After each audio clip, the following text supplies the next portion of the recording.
Good evening, everybody, and welcome to the second evening in our series on living Christian faith. And I'm delighted this evening to be joined by four young adults whom I met for the first time. Three of them I met for the first time last summer. One I knew already from working together on Loch Derg. And in fact, we met on Loch Derg last year, of course, because of COVID-19. The ordinary three-day pilgrimage was suspended, but there was a gap in the restrictions that allowed us to have a obviously socially distant retreat on the island. And it was a very special event because ordinarily during the summer such an event would not be possible. And James and Declan and Maeve and Lisa, who are allowed to introduce themselves now in a moment, readily volunteered to come and take part in this retreat along with some 15 other young adults. And it was a very moving and a very special experience. So when this series of talks presented itself, I thought it'd be great to invite them to join us and share a little bit on their faith and why Christian faith is important to them. So now I'd like to invite them all to introduce themselves. We'll begin with you, Maeve. Hi, my name's Maeve McMullen. I'm 25 and I'm from Oma. And I'm head of accounts for a pharmaceutical company. And in my spare time, I like playing music and meeting friends. Thank you very much, Maeve. Lisa. Now, Lisa is suffering a little bit of broadband problems this evening. So we have a lovely picture of her, but we're just going to listen to her voice. Thank you, Lisa. Hi everyone, my name is Lisa and I'm a 24-year-old primary school teacher from the parish of Carpon Cross in County Monaghan. As Father Eamon has alluded to already, our Wi-Fi isn't great in Monaghan at the moment, so audio will have to suffice. But I'm delighted to be here this evening to chat to you about what my faith means to me and how it has sustained me thus far. Thank you, Lisa, and we'll hope the connection remains strong. James. Hi everyone, my name is James McKenna. I'm from County Derg. I'm a final year dental student at Queen's in Belfast, and in my spare time I like hanging out with my friends and going to the gym. And yeah, that's me. Thank you very much. And finally, Declan. I'm Declan, I'm 21. I work for Deloitte in pensions audit, and I'm big into pretty much any sport with a ball, so I like to play a bit of football and hurling in my spare time. And you're a bit of a musician as well, as we might take a moment to listen to later on, as we can see from the various violins on the wall. Well, listen, really, really glad you joined us. And that retreat during the summer was a very special experience for me personally. It was kind of really an oasis in the midst of the kind of the desert of COVID-19.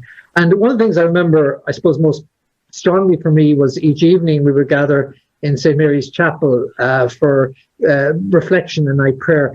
And I was really struck by your carefulness and how it just, and I'm not building you up, you're ordinary young people and everything else, and God knows none of us here are claiming to be saints tonight. We're just sharing a little bit about our own journey in faith, and that's all we can share with one another to encourage one another and encourage those joining us this evening. But I was really struck by just how much it seemed to mean to you how to have that opportunity to be with like-minded people who didn't apologize in a sense for speaking about your faith and for acknowledging the fact that you have a relationship with God, with Jesus Christ, and so on. So, Maeve, what is important to you about faith? Why is faith important to you, and where do you go to nourish it? How do you support it? Well, for me,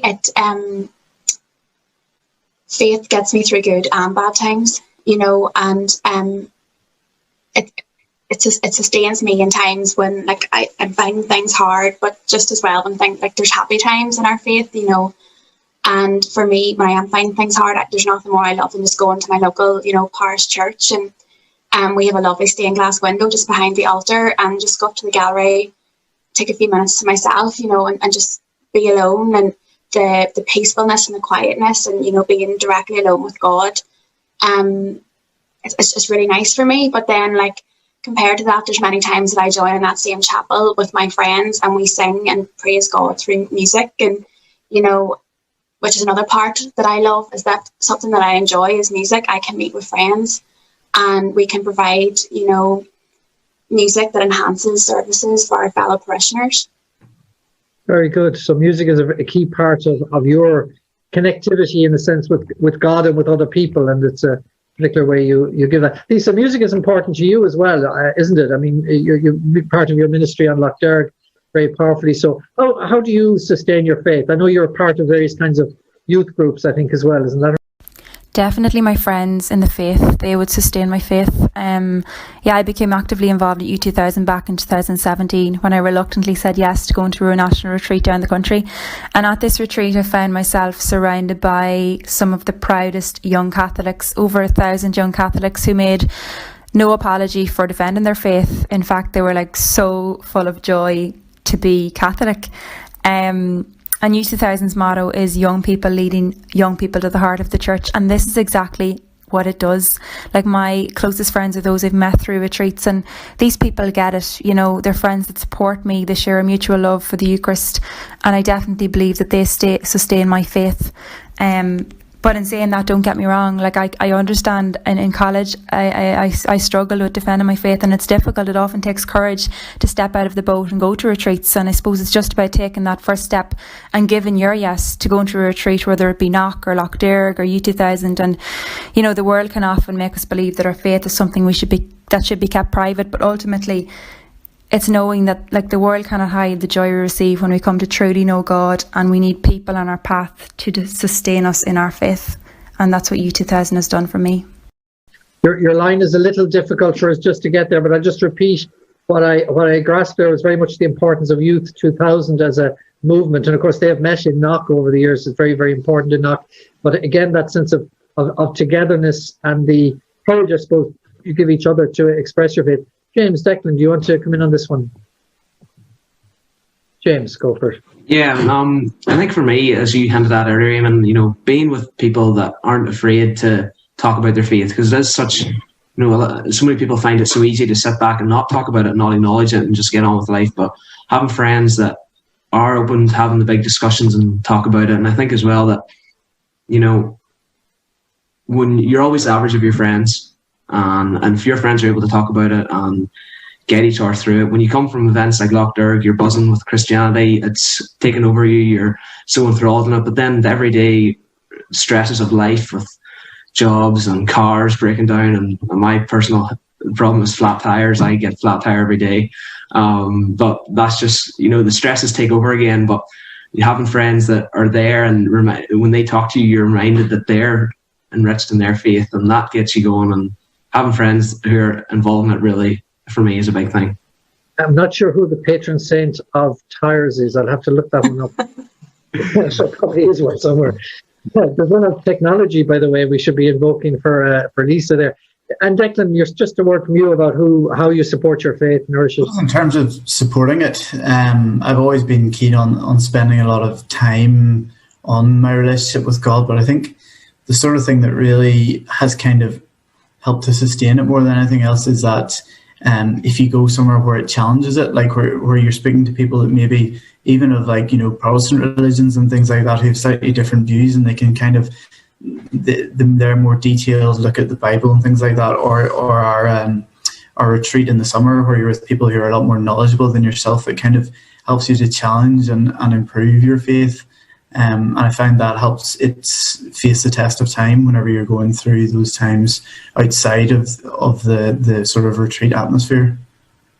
And I'm just wondering, like, has it always been something important to you, or was there kind of a moment in your life you can look back over the last number of years where there was a growth spurt, shall we say, or there was a particular moment of encounter in faith that kind of nourished you in a particular way? Yeah, so I always would have been, I've been brought up in a family that'll be quite faithful, so I always kind of would have been involved around the church and always would have went to Mass. But around about the stage of being 15 or 16, I kind of was going through a tough time, and that's whenever I really started to feel a maturity in my faith, when I started to spend a lot more time trying to develop my relationship, and that was the stage when I started to pray every night and things like that, and really spend that time trying to grow. And then, you know, as I went on through the years, sometimes whenever I maybe been in a situation where I haven't been concentrating on my faith as I should have done, I always had that sort of evening prayer to fall back on, and it's always allowed me to kind of keep that up through the years and ensure that I stay strong in that respect. What's just interesting listening to each of you, in a sense, we've talked about the importance of faith in an individual way, in terms of your own prayer, your own relationship with God, how you can be part and need to be a part of other the lives of others in which you can acknowledge your faith. I'm just interested about sort of the life of the church, say the sacraments, going to mass or going to confession or that. Are they kind of important to you? You're nodding away there, James. Is that, and in that context, then I'm just wondering, have you missed it over the last few months? Definitely, Eamon. Over the past, I think the last time I went to mass was probably, over the Christmas period, so maybe Christmas Day, and then our restrictions kind of set in. That meant no more public worship was allowed. And I really found it difficult to sit at home in front of the laptop and attend mass. As I'm sure everyone's all agree, it's not really the same, is it? But I got a real stroke of luck this month because my name was on the rota to read at mass. So I've been able to attend the past 2 weekends, and it's only been me in the chapel with the priest. So I've received the Eucharist the last 2 weeks, and when you've been without it for a few weeks, there's just nothing more enriching and fulfilling than receiving it. It really puts meaning into it, because sometimes, not to trivialize it, but you can attend mass and it's just a routine, and you can get stuck in the way of, okay, it's time to walk up and queue and get communion and sit back down again. But really, when you've been without it for a while, I suppose, with everything, this does make the heart grow fonder. And definitely I find that with my faith and with the Eucharist and being able to attend mass this year, especially because of the pandemic. Yeah. Maeve, you were talking about this earlier. We were talking a bit about it. You've missed not being able to go to mass very much as well. Yeah, I've struggled. There's mornings or Sunday mornings, I go to tune into mass and just doesn't feel the same. And I do find that bit hard to connect. And that's one thing for me. Whenever I did spend like those few days in Loch, yes, like meeting friends and stuff, but I got a whole new sense of like spiritual renewal, because I was at mass every day and I was around people and I was actually in a chapel and I could sit in quiet prayer, and it really gave me like the kick that I needed. And when I was getting into like a slump with my faith, with the whole lockdown and like all the negativity that's going on in the world, it gave me the positivity I needed in my faith as well as general life. And then it was so lovely then to get to mass as well on Christmas Day. It's lovely. So we talked earlier about how we've met in a sense through Loch Derg, and we each have obviously done the traditional 3-day pilgrimage, though we couldn't do it together last summer. We weren't allowed because of the restrictions. So we had a retreat, a very different kind of experience in Loch Derg. But I'm just interested in what Loch Derg might mean for you, or having done the 3-day pilgrimage. We're broadcasting this from Knock Shrine, which is a very different kind of pilgrimage. But Knock and Loch Derg are the two national pilgrimages in Ireland, the two national basilicas in Ireland. Just interested to hear what the 3-day pilgrimage in Loch Derg means for you, because a lot of people have the image of that young people don't do this anymore. This is for old fogies or people who have a horrific image of God or whatever. What does it mean for you? And I'm going to start with you, Lisa, because not only have you done the pilgrimage, but you work.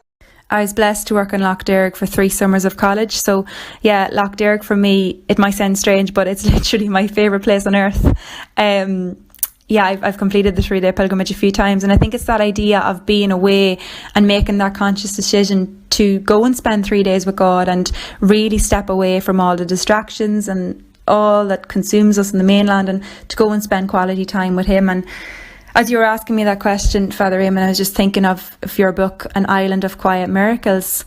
And from meeting with so many pilgrims while I was working there over the years, like, it literally is such a special place to so many, both old and young.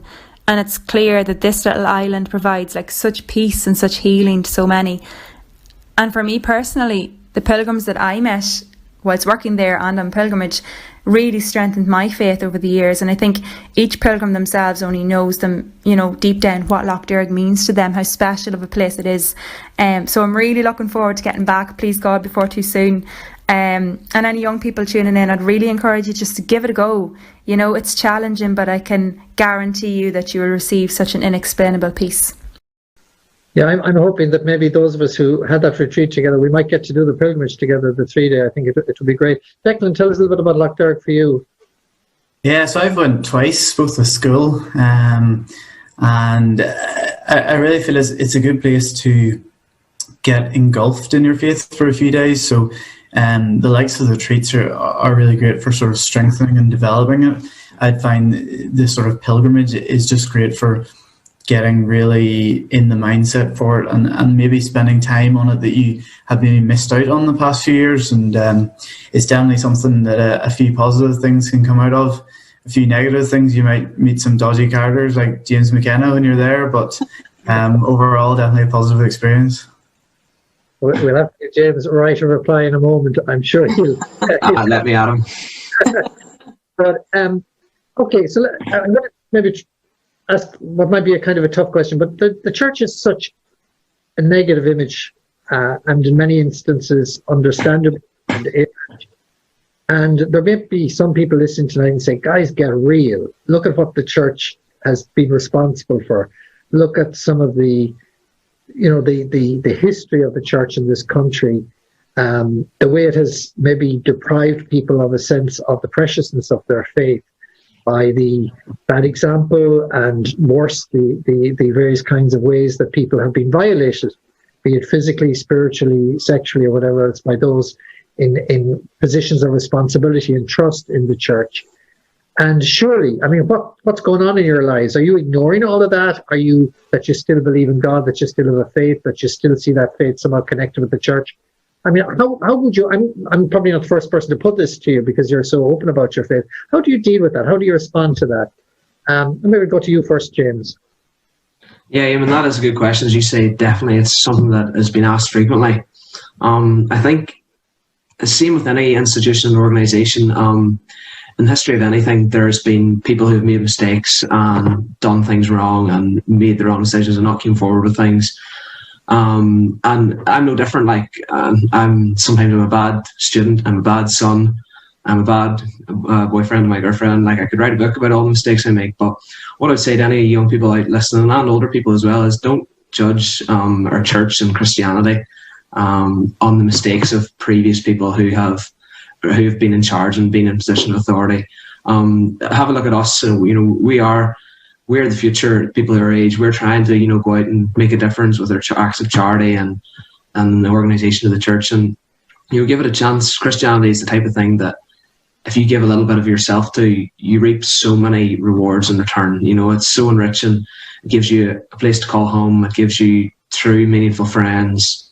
It's just, let yourself become attached to the bit, and you just get so much more in return. That's what I would probably say to that.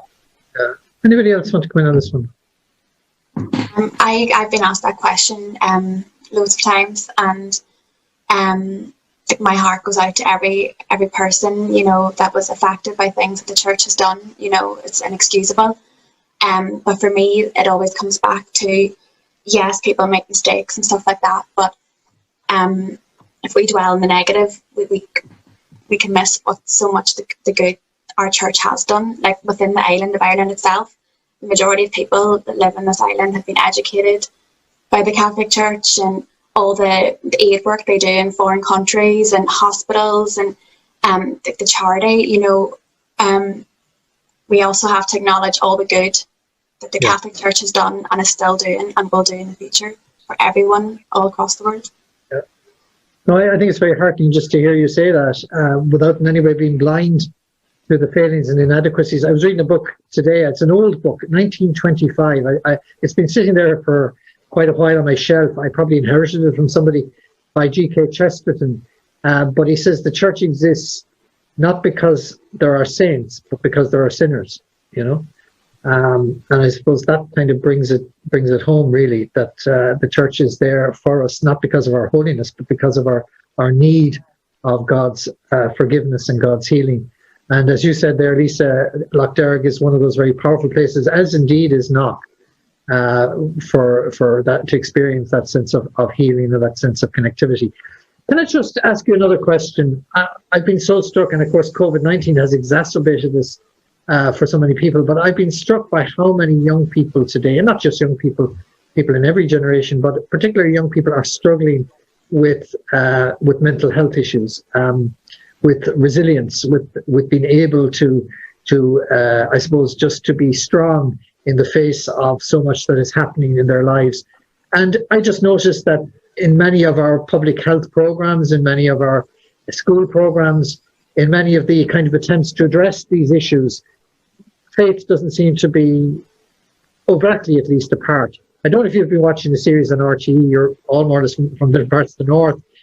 Davy's toughest team, Davy Fitzgerald. I don't know if anybody's been watching this series, but he's this group of young people, 7 young men that he planned to take to the foothills of the Himalayas to base camp. They ended up in Carrantoul, which was a bit of a bummer because of the lockdown. But again, all that attempt to build them up and strength, which is wonderful. It's great to see it, but no reference to religion or faith as part of that.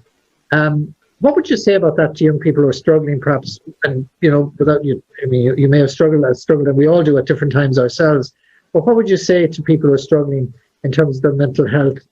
That faith has a role to play, a relationship with God, a relationship with Jesus Christ has to say to them. Anybody want to come in on that?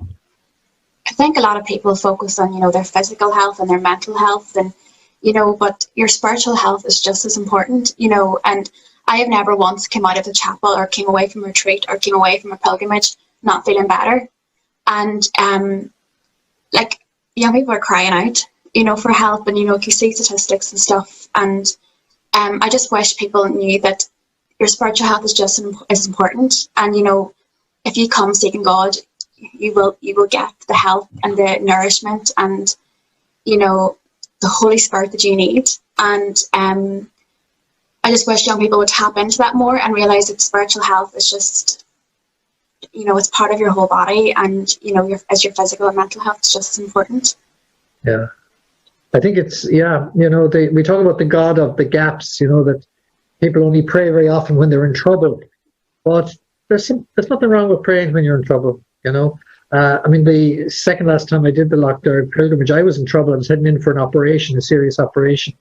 And I remember the psalm we say at the end of each of the stations, "Preserve me, God, I take refuge in you. I say to the Lord, you are my God, my happiness lies in you alone," Psalm 15. And then there's a line there that really struck me, "Even my body shall rest in safety." Just that sense of that I will have the physical well-being, and there's also the spiritual and mental well-being that God needs me to have at that moment in time if I trust, I found that very, very, very powerful. And I think you're right, the nourishing our spiritual well-being is so important. Anybody else want to come in on this one? Declan, yourself, do you find prayer helps you to remain strong physically and mentally as well as spiritually? Yeah.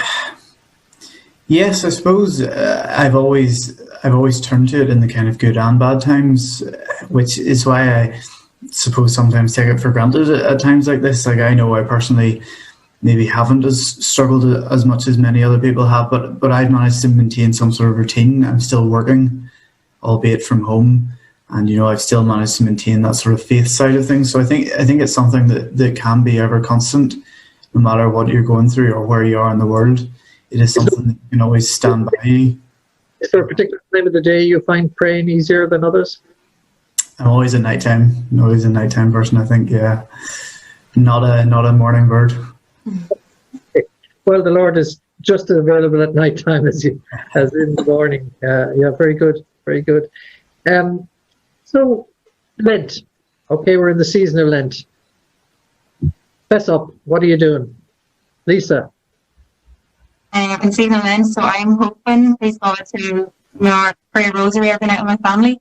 So it's not something we've always done, but very often. But I definitely hope for the next 6 weeks or so pray the rosary. Just because that's where I would go if I was, struggling or having a bad day. Once, and I know that quote of, every single day you give a rose for a lady.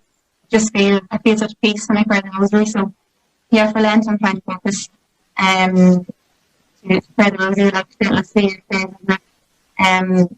all the problems in the world we solve by praying the rosary. So that's hopefully my goal.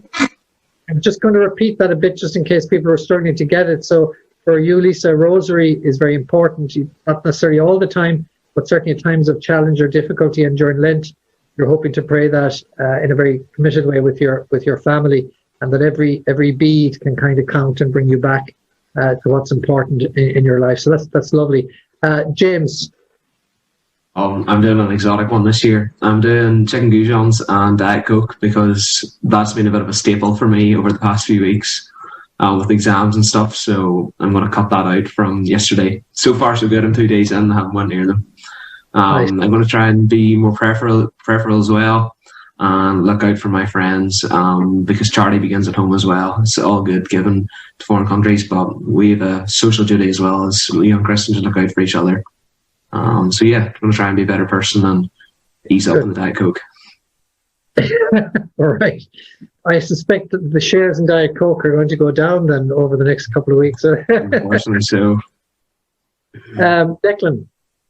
I feel a bit one-upped by Lisa here, but I'm actually planning to say the rosary just once a week, with the intention, I suppose, which I tend to take into these sort of Lenten promises, is that if it's something that I definitely think is achievable all year round, then it's something that I can keep on once Lent's finished. It's not necessarily something I just do for the 6 weeks, but that's what I'm aiming for. Very good. Thank you. And Maeve? I'm the same. I'm going for the rosary every night. I've never done the rosary for Lent before, but I just thought with all that's going on in the world, I'd offer it up for somebody else that I know, each night. And then I'm going to try and hit my 10,000 steps a day. When I'm sitting at an office desk, it's hard to do, so I have to go for a walk now after this. Maybe you can do this at the computer. Just move your hands, I'll get extra steps. Now, part of the way I need to explain to our audience that I encourage you guys to come on board. As I said, I'd leave a few minutes at the end for you to ask me a question or questions. And this hasn't been rehearsed, so I don't know what you're going to ask me. But now's your chance, so go for it. What have you found most challenging since coronavirus and everything with lockdown being put in? Yeah, thanks, Lisa. What do I find most challenging since the lockdown? To be honest, the first lockdown, this time last year, I was on a high. I loved it. Time at home. My dad lives with me. He's 94. I have a carer who helps me look after him, and it was just great to have the additional time and so on with him. The second one, the weather was good. It was great, summer-wise and so on. This third one, I have found myself quite moody, and wouldn't normally consider myself a moody person. But I've been also I've had to be very strict about, absolutely nobody, right since last February, March, really nobody in the house other than the carer and myself, with, other people who help to look after Dad at different times, but, so I found that tough. I found the lack of table fellowship, to be able to have people. I just love, entertaining. I love having people around my table together. Celebrating Eucharist in a public way. We celebrate Eucharist here at home, of course, and it's been a tremendous gift. And I can bring communion to one or two people nearby. But and I think it has, like James said as well, and maybe it has enriched my sense of the Eucharist, the preciousness of it, that I've been able to celebrate it. But I suppose just struggling not to be fearful. Not to be fearful and to trust, so it's been quite a moving time. Yeah, quite a challenging time. This third one, I think, being toughest at some level. But my father got the vaccine yesterday, so there's a sense of confidence coming from that, which I'm very, very grateful for, Well, listen, it's great. It's been lovely to have this time to chat with you guys. Really grateful for it. Grateful for the confidence and trust just to come together like this and share. And it's, in a sense, we've invited other people, those who've been joining us tonight, into what's an ongoing, journey of faith that we take individually. Maybe at times again we'll take it collectively, but it's really great, and I think it will be and should be a source of encouragement. It certainly is a source of encouragement to me to know that the Lord is at work in your lives and in the lives of so many people in so many ways. So we have a lot to be grateful for tonight. So James agreed to bring our evening to a conclusion by leading us in a prayer, well-known prayer, the breastplate of St. Patrick. And then maybe, Declan, just a minute of that wonderful violin playing that you did for us earlier on this evening. So, okay. And thank you, everybody. Thank you, everybody, for joining us tonight. And we look forward to you joining us again next week, when the focus is on teaching, primary teachers. So Lisa is a primary teacher, but 3 people will be joining us who are primary teachers, all people I know through my work in Mary Immaculate College. So I look forward to that. Thank you, James. Lead us in prayer.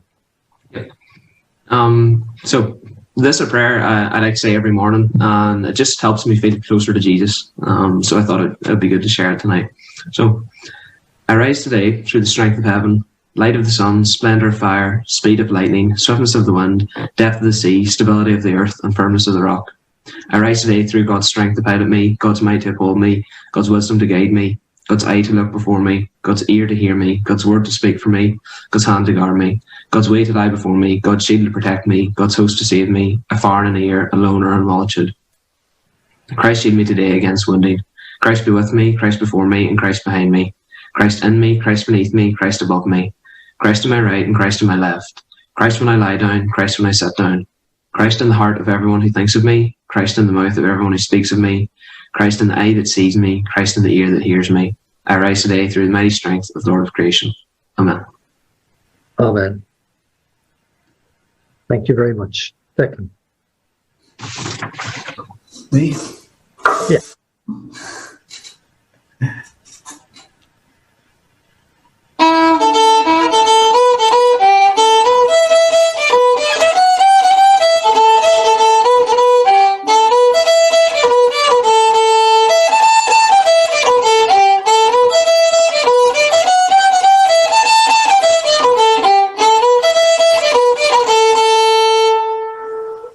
Thank you very much. Thank you, everybody. A very safe good night, good rest, and look forward to our audience joining us again next week. Thank you all very much. Thanks, Eamon.